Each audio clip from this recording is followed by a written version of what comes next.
Guy Benson of townhall.com. Delighted to be joined by the Senate Republican leader, Senator Mitch McConnell of Kentucky. Thank you so much for joining us. Sure, glad to be with you. You're about to give an address to the conservative grassroots here at CPAC, without whom any discussions of policy are academic, any discussions of a Republican. One of the primary concerns we hear from our readers and grassroots level conservatives all the time is maybe there's a backing off of the Obamacare repeal effort, or maybe there's not enough focus on what would come after a potential repeal. Can you reassure our readers, our viewers today, that Senate Republicans are absolutely committed to achieving Obamacare, full Obamacare repeal? Absolutely, unless the new president has a different agenda. What I intend to recommend to a new Republican president is that it be the number one item on the agenda at the beginning of the next session of Congress, the number one item. I think we owe it to the American people to repeal it. It's a monstrosity. We've just seen another ramification of passing it in the last few days, the administration's efforts to use Obamacare to override the conscience clauses of not only Catholic, but other hospitals and churches all across the country. It's a massive government overreach. We need to get it off the books entirely. What comes after it, obviously, to use a medical metaphor, we should have used a scalpel and not a meat axe. We have some problems in healthcare. They need to be addressed. But it didn't require, raiding Medicare for $500 billion, doing $500 billion in tax increases, and all of this government micromanagement of every aspect of our health care. Senator, you brought up the president's very controversial decision to mandate religious institutions to violate their consciences. And I know you said you want to perhaps make that part of the repeal effort overall. Can something be done more immediately? I know there have been some amendments and bills already being discussed and filed in the Senate. Are you optimistic that if the president does not back down, as so far he seems not to be, that there is a legislative fix to this violation of the First Amendment? Well, of course, under the Constitution, the president has to sign bills, so there are some limitations to the legislative approach. The easiest way to fix this would be the president to reverse himself.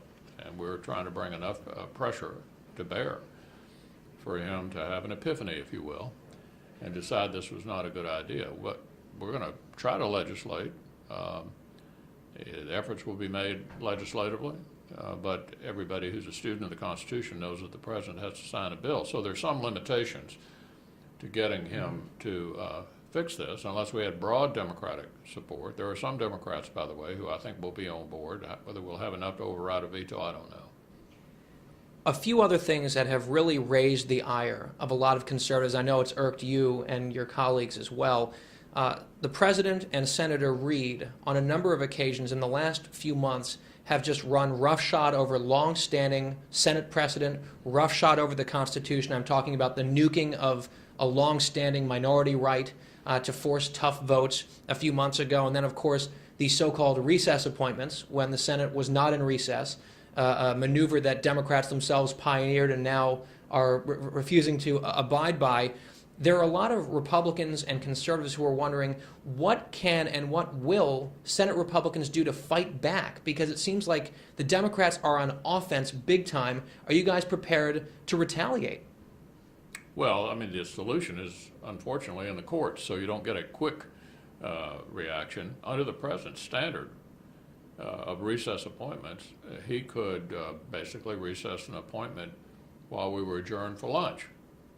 And as you indicated, there was a long-standing view that if the Senate was, unless the Senate was in recess for longer than 3 days, this was, by the way, a precedent that Harry Reid agreed to, that George W. Bush agreed to, then the Senate was not really in recess, and therefore he couldn't make recess appointments. Your question is, what are you going to do about it? Mm-hmm. And the issue is difficult to solve inside the Congress. Right, it's a constitutional question. And so what's happened already is litigation has been filed against the National Labor Relations Board appointments. Litigation will soon be filed against the Consumer Financial Protection Bureau appointment. We're going to join that as an amicus, in an amicus, what lawyers call an amicus brief, in front of the court, in support of the plaintiffs That's the way we did it in Obamacare, and that, by the way, will be heard by the Supreme Court in March. That's the most effective way we think we have to challenge it. What about the other issue, though? I know we're sort of getting into the weeds on inside baseball, but the move that Reid pulled in the middle of the night where he used a simple majority to change the rules of the Senate to deprive the minority of I guess, a motion to suspend the rules and offer some uncomfortable amendments for the majority. Can you push back against that legislatively? That's not a court's issue, right? No, it isn't. And fortunately, he's not made any additional efforts. I must say that there were Republicans as recently as 6 years ago who were arguing that we ought to change the rules of the Senate with 51 votes and confirm judges with 51 votes. Some of my own members were advocating that 6 years ago. Fortunately, after thinking it over, we decided the best long-term interests of the Senate and the country would be served by not doing that.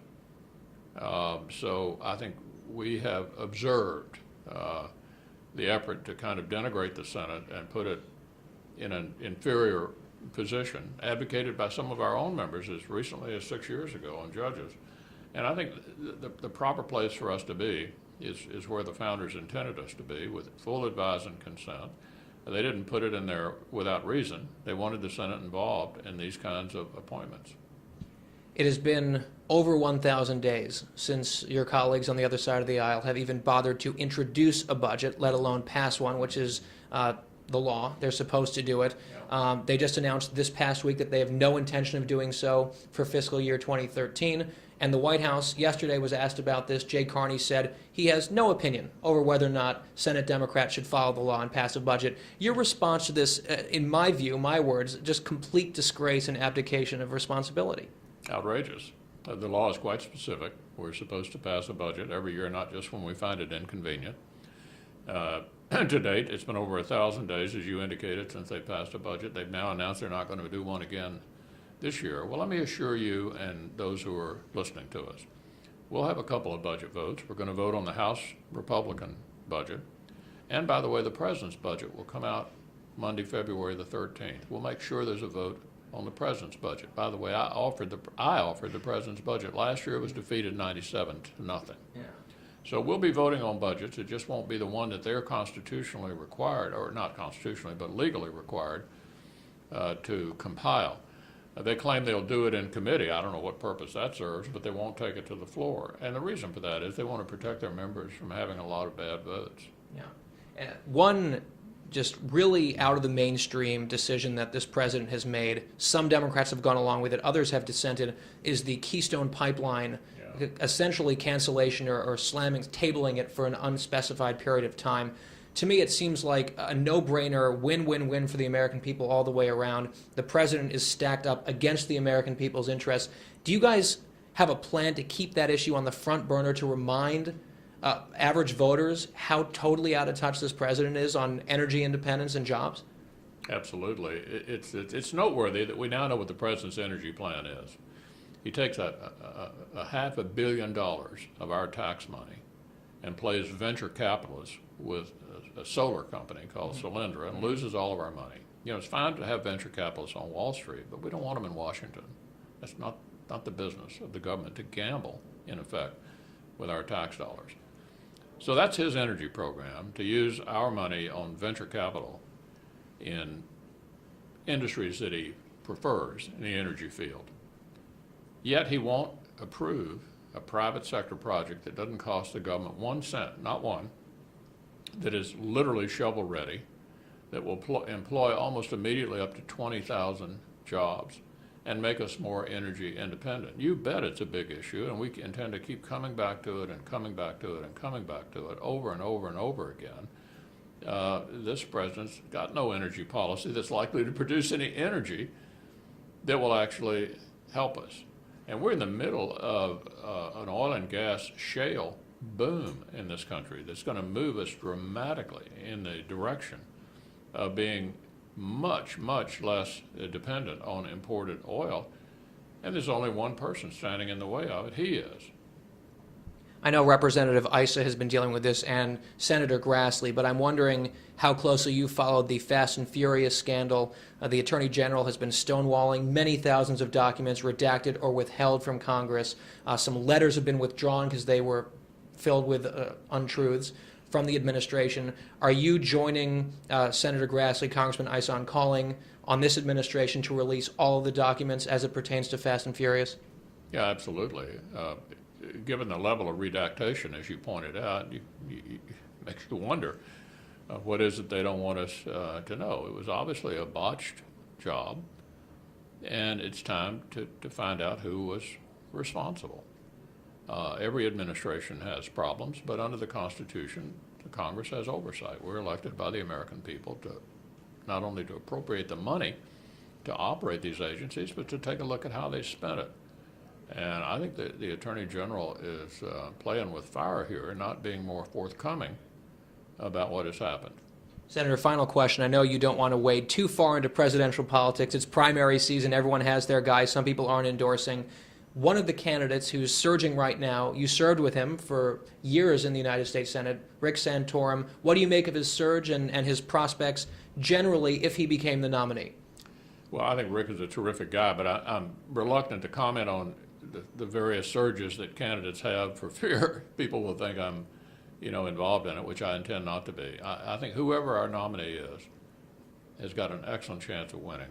The issue will be the Obama record. Everything he's done has not worked. None of it. And the reason he's busy trying to blame everybody else. If you were summing up what his campaign could be called, it's not my fault. Mm-hmm.